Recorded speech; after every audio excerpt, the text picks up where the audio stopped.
El Ministerio Internacional Nueva Vida en Cristo presenta Momentos de Reflexión, un mensaje para su vida diaria, con el pastor Misael Ocampo Rivera. Bienvenidos. Hola amigos, cordialísimo saludo, bienvenidos a la reflexión en el día de hoy. En nuestro estudio sobre el libro del Éxodo pasamos al capítulo 30.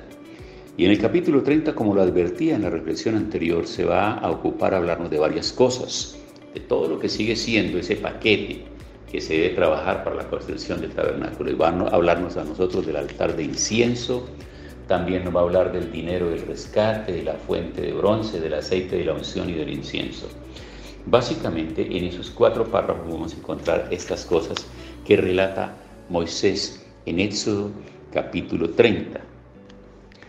Del versículo 1 al 10 está hablando acerca del altar del incienso. El diseño para esta pieza del mobiliario del lugar santo no se da como los otros 2, sino que sigue las instrucciones acerca del sacerdocio, quizá debido a que era la última pieza a la que llegaba el sumo sacerdote antes de entrar al lugar santísimo una vez al año.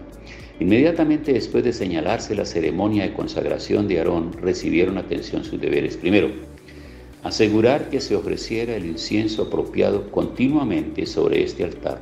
Y segundo, que debía también purificarlo una vez al año con sangre de la ofrenda de la expiación.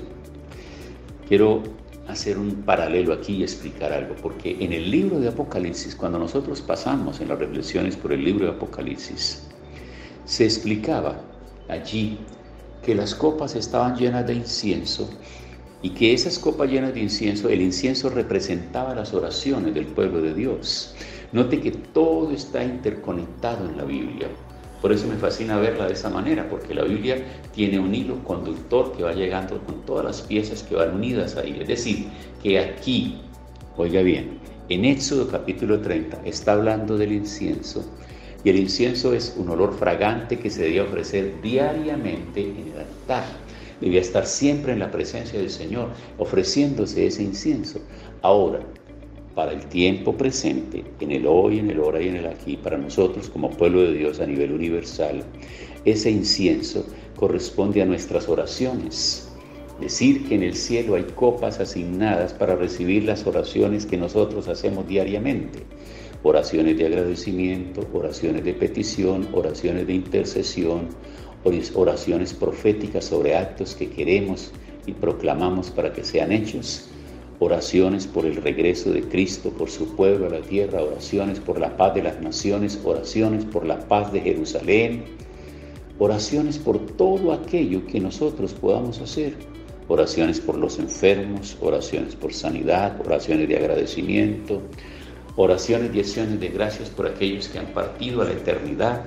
Y todo eso que nosotros hacemos hoy, nuestras oraciones, se convierten en incienso delante del Señor, van delante del Señor, porque exaltan su nombre, porque glorifican el nombre de Dios, porque Jesús mismo en la oración que nos enseñó dijo: Padre nuestro que estás en el cielo, santificado sea tu nombre, venga tu reino y hágase tu voluntad como en el cielo, así también en la tierra. Es un reconocimiento, una exaltación, una adoración que Jesús nos está enseñando a hacer al Padre. Y eso se convierte en incienso. En ese incienso de agradecimiento que está llegando a las copas de cada uno de nosotros. Entonces, si lo notamos bien, todo viene interconectado y nos va mostrando lecciones. Por eso el Antiguo Testamento nos empieza a mostrar a nosotros y a reflejar lo que será a futuro el Nuevo Testamento. Y en el Nuevo Testamento nosotros entonces podemos entender perfectamente todo lo que se nos había dicho del Antiguo Testamento.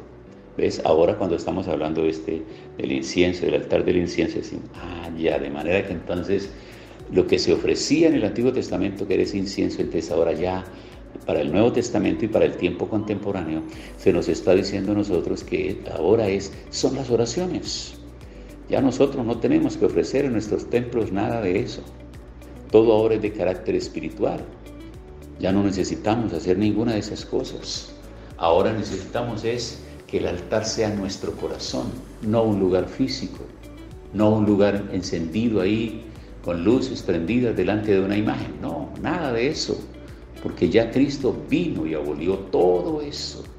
Cristo se entregó en la cruz del Calvario y murió por nosotros, y ahora lo único que nosotros necesitamos hacer es aceptar esa obra redentora en nuestro corazón. Recordemos que veníamos diciendo en el paso a paso que Moisés tenía que ofrecer sacrificio de animales y luego untar esa sangre en el oído, en la mano derecha del sacerdote. También tenía que hacerlo en un determinado lugar para que fuera limpio el pecado de todo el pueblo y las tribus, y que las personas tenían que traer animales para ofrecer sacrificios, como lo veremos más adelante. Pero todo eso ha desaparecido ahora, porque hay un único sacrificio hecho en la persona de Cristo Jesús, que entregó su vida por nosotros, y nosotros ahora necesitamos aceptar esa obra redentora en nosotros. Esa sangre de Cristo que fue derramada en la cruz del Calvario, la que tiene poder para limpiarnos de todos nuestros pecados. Para limpiarnos de todos nuestros pecados. Cuando tú oras al Señor pidiéndole perdón por tus pecados, Él te cubre con su sangre, te lava con tu sangre, para que el Padre te vea completamente limpio, lavado completamente, justo, declarado justo y convertido en hijo de Dios. Y entonces la bendición del Señor viene sobre nosotros, porque ahora la sangre de su Hijo nos ha cubierto. No tenemos que cubrirnos nosotros unos a otros con la sangre de Cristo. No es así. Es que es Cristo el que nos cubre a nosotros con su sangre para limpiarnos de todos nuestros pecados, para que todos nuestros pecados desaparezcan. Ese es el poder y el efecto de la sangre de Cristo, porque ha venido para limpiarnos de todos nuestros pecados una vez que hemos reconocido a Cristo como nuestro Señor y como nuestro Salvador. Y sigue el relato aquí, en este capítulo 30, mostrándonos a nosotros ahora delante del velo, o sea que esto sitúa el altar fuera del lugar santísimo, en el lugar santo. Hebreos en el capítulo 9, versículos 3 y 4, habla del altar en el lugar santísimo, en el sentido de su proximidad al arca y en relación con su purificación en el día de la expiación. Y los sacerdotes no podían ir más allá del mismo en ningún otro día, solamente el día cuando tenían que entrar a ofrecer ese sacrificio de expiación por el pueblo. También nos está hablando a nosotros que no se podía ofrecer un incienso extraño. ¿Qué pasaría cuando llegasen a ofrecer incienso extraño? Podrían morir, y de hecho que murieron. Hay relato bíblico sobre eso. Por eso es importante tener bien en cuenta esto. Ahora, en el capítulo 30, el verso 12, dice: cuando tomes el número de los hijos de Israel conforme a la cuenta de ellos, cada uno dará a Jehová el rescate de su persona, cuando los cuentes, para que no haya en ellos mortandad, cuando los hayas contado. Esto dará todo aquel que será contado medio ciclo conforme al ciclo del santuario. El ciclo es de 20 eras. La mitad de un ciclo será de la ofrenda a Jehová. Todo lo que sea contado de 20 años arriba dará ofrenda a Jehová.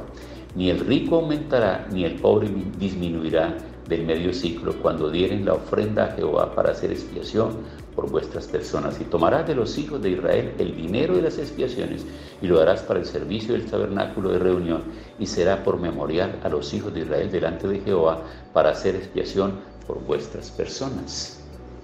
Entonces, aquí está hablando: no se dará razón para la elaboración del censo de todos los varones de edad militar, pero su trascendencia surge en la sombría advertencia de que si se da cerca de una mortandad, el uso del término rescate en relación con lo mismo debe usarse. Y el ciclo del santuario, un ciclo pesaba alrededor de 11.34 gramos. Eso era. Y luego habla de la fuente de bronce. El lavamiento de las manos y de los pies era obligatorio antes de emprender el cumplimiento de los deberes sacerdotales. Además, la importancia de la purificación ceremonial se ve en la advertencia de muerte si se descuidaba este lavamiento. En el santuario, en el atrio, no se hacía nada trivial. Todo tenía que ir perfectamente ordenado.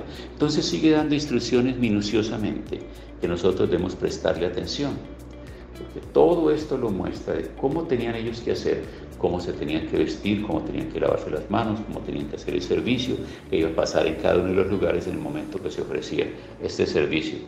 No se dejaba nada al azar ni al ingenio humano. Todo está completamente explicado, puesto correctamente en su lugar, para que nosotros podamos entenderlo, para que nosotros tengamos claridad.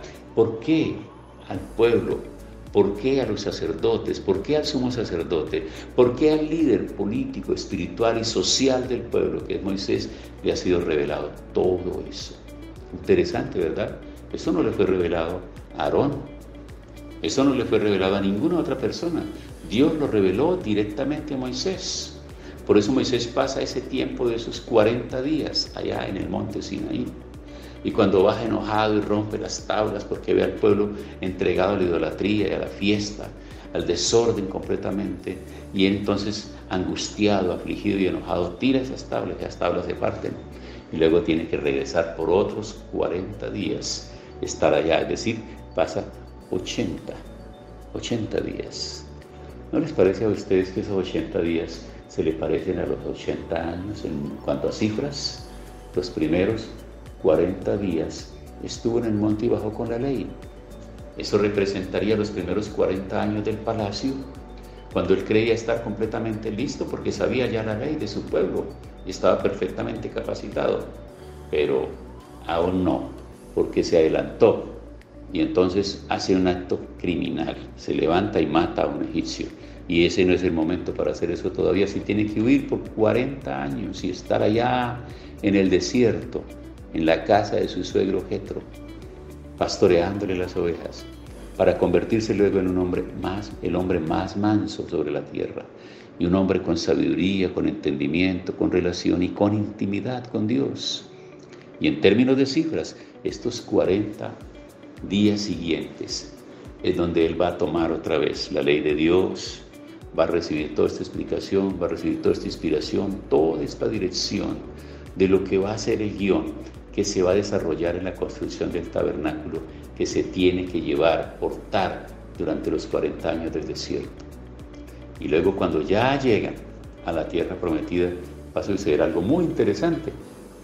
Más adelante, en el desarrollo de toda esta historia, cuando nosotros la miramos, nos vamos a encontrar que en el tiempo de la monarquía, entonces precisamente David, quien dice, uy, pero yo viviendo en una casa, en un palacio real y todo lo demás, y el tabernáculo del Señor todavía entre cortinas, allá guardadito, no, hay que hacer un templo.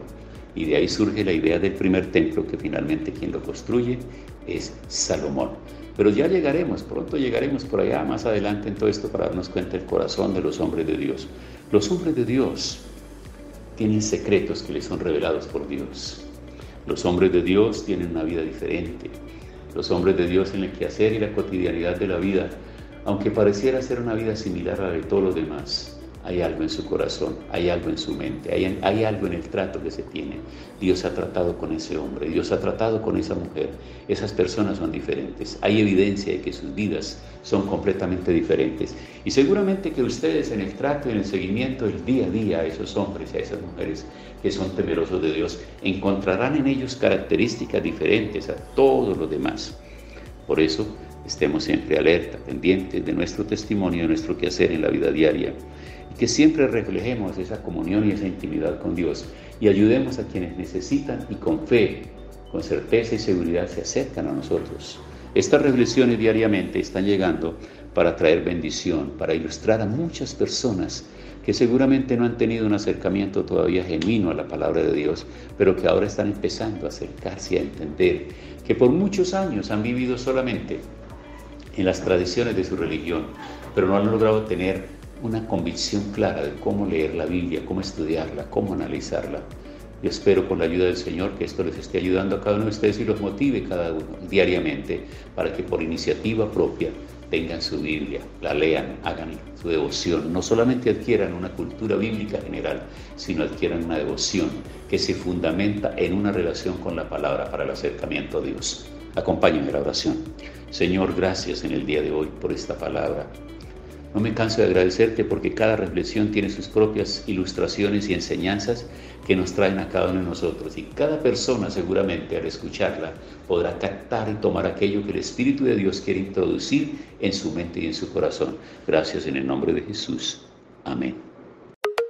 Hemos disfrutado de un gran momento de reflexión con el pastor Misael Ocampo Rivera. un mensaje lleno de amor, esperanza y felicidad para tu vida. Los invitamos a compartir este mensaje con sus amistades y en sus redes sociales. Búsquenos en YouTube y Facebook como Ministerio Internacional Nueva Vida en Cristo y en Instagram como @MinInternacional Nueva Vida. Momentos de reflexión.